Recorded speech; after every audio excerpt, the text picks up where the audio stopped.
नमस्कार, मैं श्रीराम शिंदे विश्व शांति दर्शन में आप सबका स्वागत करता हूं। आइए देखते हैं कुछ अच्छी और सकारात्मक खबरें एक ऐसे YouTube चैनल में जिसकी संकल्पना विश्वधर्मी प्रोफेसर डॉक्टर विश्वनाथ कराड़ जी ने की है। सबसे पहले आज की सुर्खियां।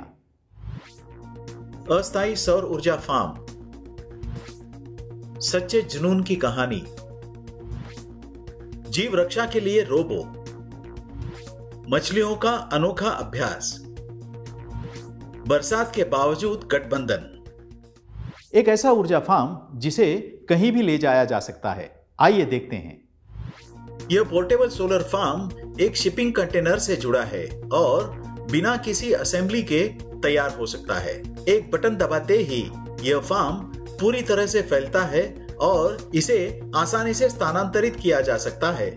यह एक सोलर ट्रैकर से सुसज्जित है जो इसमें लगे 35 सोलर पैनल को ठीक से संरेखित करता है और इसके अंदर एक बैटरी पोर्ट भी है जो इसे सबसे दूरस्थ स्थानों में भी 100% आत्मनिर्भर बनाता है। यह संरचना डीजल जनरेटर का विकल्प बन सकती है। हड्डियों की बीमारी के बावजूद राधिका रद्दी के कागज से बनी गुड़ियों का व्यवसाय करती है। सुनते हैं उनके जुनून की कहानी। 5 साल की उम्र में राधिका को एक दुर्लभ हड्डी की बीमारी हुई थी जिसने उसके चलने फिरने पर पाबंदी लगा दी। वह न तो चल पा रही थी और न ही स्कूल जा पा रही थी, जिससे वह डिप्रेशन में आ गई। इससे लड़ने के लिए उसने पुराने अखबारों से शिल्प बनाना शुरू कर दिया और धीरे धीरे कागज की गुड़िया बनाने लगी। रिश्तेदार उसकी रचना पसंद करने लगे और चाहते थे कि वह उनके लिए अधिक गुड़िया बनाए। धीरे धीरे बात फैल गई और राधिका को ऑर्डर्स मिलने लगे। आज राधिका पुनर्चक्रित अखबारों से गुड़ियों का व्यवसाय चलाती है और 800 से अधिक गुड़िया बेच चुकी है। उसे हाल ही में कवई वंडर वुमन अवार्ड भी मिला है। राधिका ने जिस तरह से अपने लिए जगह बनाई है वह प्रेरणादायक है। सन 2030 तक ये रेस्क्यू रोबो खोज और बचाव दल के प्रमुख सदस्य होने की उम्मीद है। सुनते हैं पूरी खबर। ये रोबो किसी की जान बचा सकते हैं। ये ट्रांसफॉर्मर रोबो 2 पैरों पर खड़ा हो सकता है और सीढ़ी पर नेविगेट कर सकता है। इसके विकासकों को उम्मीद है कि यह 2030 तक बचाव दल का एक प्रमुख सदस्य होगा। यह एक स्वचालित छोटी कार जैसा है और 14 मील प्रति घंटे की रफ्तार से चल सकता है तथा 100 पाउंड तक का वजन उठा सकता है। इसे जीव रक्षा के लिए प्रशिक्षित किया गया है।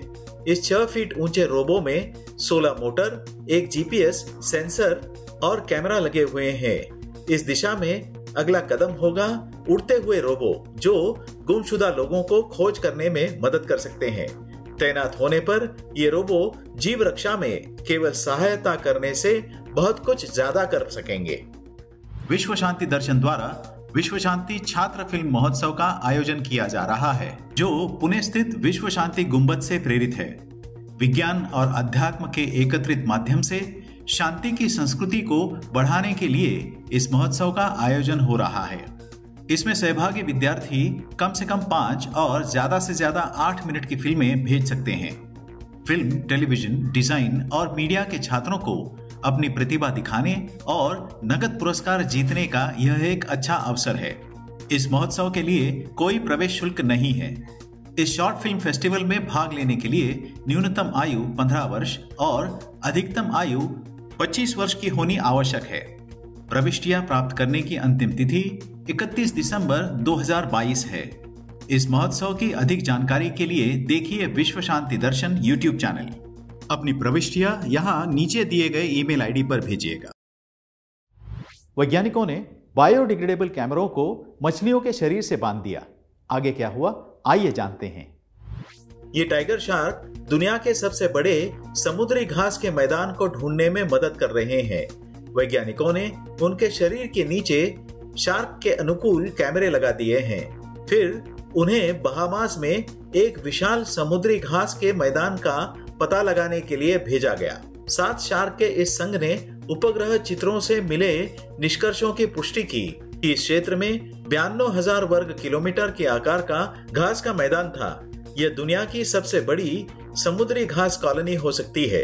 ये टाइगर शार्क इतनी गहराई तक चली गई कि एक मानव गोताखोर वहां तक नहीं पहुंच सकता।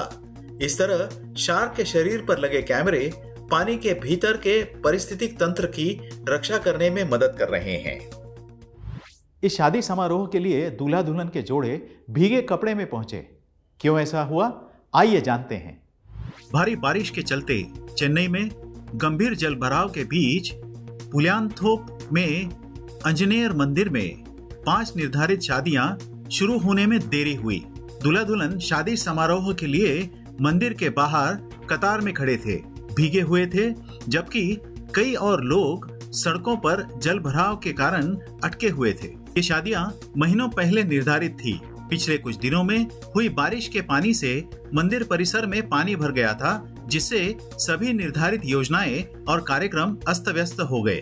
बारिश रुकने की कोई संभावना नहीं थी, इसलिए दूल्हा दुल्हन के जोड़े भीगे कपड़ों में अंदर आ गए और विवाह संपन्न हुए।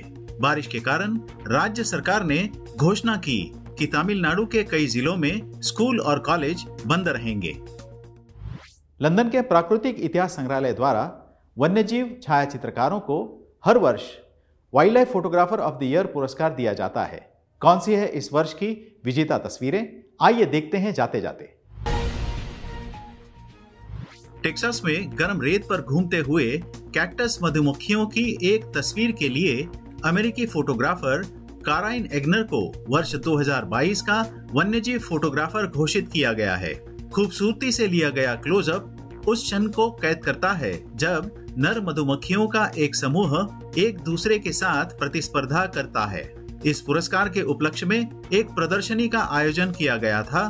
काराइन एग्नर इस प्रतियोगिता के 58 साल के इतिहास में शीर्ष पुरस्कार प्राप्त करने वाली केवल 5वीं महिला है। आइए देखते हैं इस अवसर पर प्रदर्शित अन्य विजेता तस्वीरें। आशा करता हूं यह संस्करण आपको पसंद आया होगा। अगर हाँ, तो इसे सब्सक्राइब करना मत भूलिएगा और देखते रहिए विश्व शांति दर्शन। धन्यवाद।